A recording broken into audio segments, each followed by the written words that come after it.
손으로 일일이 짜야 하는 코딩, 답답하다고 귀찮다고 느끼신 적 있으신가요?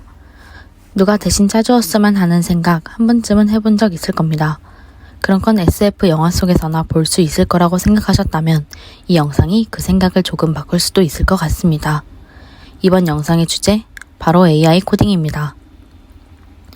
AI 코딩은 코딩 비서라고도 하며 인공지능 기술을 활용해 개발자의 코드 작성을 돕는 서비스입니다.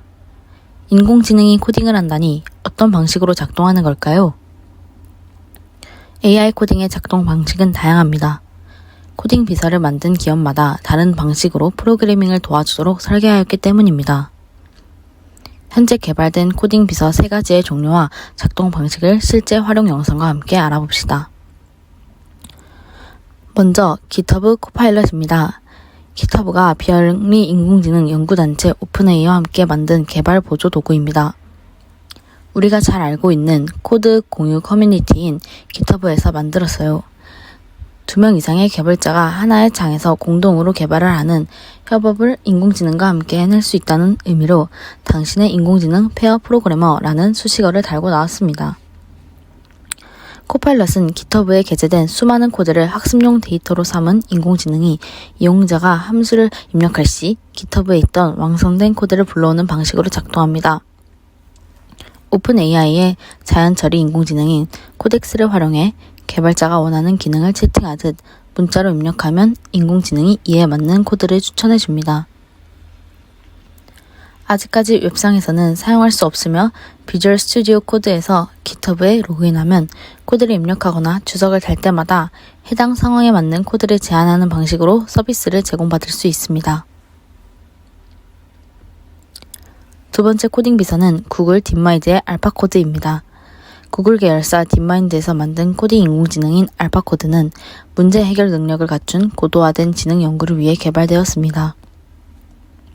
기존 대부분의 코딩 비서가 이전에 본 솔루션을 복제하거나 관련된 모든 알고리즘을 적용해보는 방식을 사용하는 데에 그친 반면 알파코드는 GPT-3과 같은 트랜스포머 기반 모델을 사용해 이전에 없던 새로운 코드를 생성하는 방식을 활용합니다.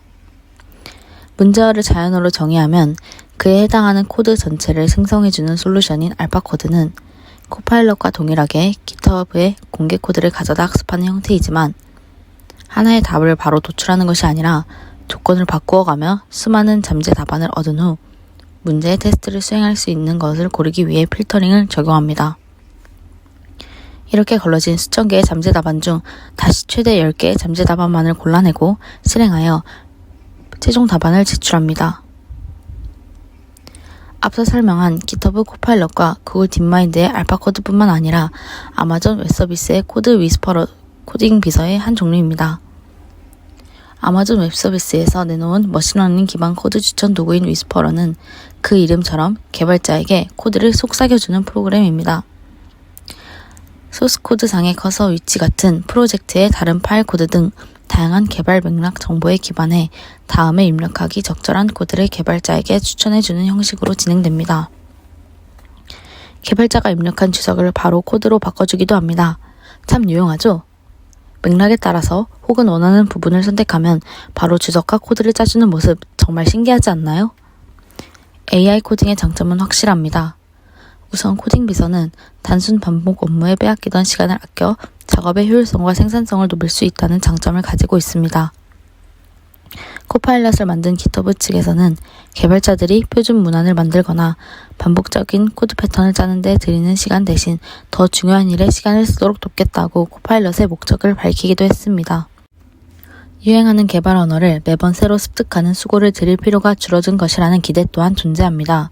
자연어 지시를 통해 자연스럽게 코드 주석과 문서화 작업이 이루어진다는 점도 장점입니다. 다른 프로그램의 주석을 통해 연구하는 과정에서 툴을 배우는 데 도움을 얻을 수 있고 코딩에 대한 진입 장벽을 낮출 것이라고 예상합니다. 그러나 단점 또한 많습니다. GitHub 내 코드들은 데이터베이스로 활용하기 때문에 저작권 문제가 제기될 수 있고 그로 인해 표절 시비가 붙었을 경우 책임 소재가 불분명하다는 점을 주된 단점으로 지적합니다. 학습시킬 데이터의 양이 방대하고 모델이 바로 답을 낼 수 있는 것이 아니며 여러 개의 잠재 답안 중 필터링을 거쳐야 한다는 단점도 꼽힙니다. 한계점도 있습니다. 프로그래밍을 전혀 모르는 비전공자가 사용할 수 있는지가 문제가 됩니다. 아직은 예상과 다른 코드를 자동 완성하는 경우가 있어 추천받은 코드를 검수할 수준의 실력이 있어야 사용이 가능하기 때문입니다. 2021년 기준 대부분의 코딩 비서 프로그램이 일부 사용자만을 대상으로 사용할 수 있게 되어 있어 비전공자의 접근 권한이 떨어질 것으로 판단됩니다. 무엇보다 코딩 비서는 이름처럼 보조 도구로서 비서의 역할을 벗어나지 못하는 상황입니다. 개발자를 완전히 대체할 수는 없으며 아직은 다양한 필드의 상황을 이해하지 못하여 순수 알고리즘 문제만을 해결 가능합니다. 실제로 코파일럿 사용자들은 코파일럿이 제공한 코드의 26%만을 실제로 채택한 것을 보아 개발자의 역할이 현재도 중요하게 작용함을 알 수 있습니다. 이러한 단점과 한계들 속에서 우리는 코딩 비서를 어떤 자세로 마주해야 할까요? 온전히 코딩 비서가 프로그래밍을 하기를 바라고 AI 코딩을 이용하는 것이 아닌 개발의 편의성을 늘릴 수 있는 하나의 방법으로 생각하는 것이 좋습니다. 또한 저작권의 문제 등 많은 단점이 있다는 것을 파악하고 스스로의 프로그래밍 능력을 높일 수 있도록 적절하게 사용하는 것이 중요합니다. AI 코딩은 아직은 부족하지만 차차 발전하여 개발자들에게 있어 코드를 짜기 위한 모든 것이 갖추어진 환경이 될 수 있다는 생각이 듭니다. 이처럼 다양한 특징을 가진 AI 코딩, 흥미로우셨다면 직접 찾아봐 사용해보는 것은 어떨까요? 여러분의 코딩에 도움이 되었다면 구독과 좋아요 눌러주시면 감사하겠습니다. 그럼 다음 영상에서 만나겠습니다.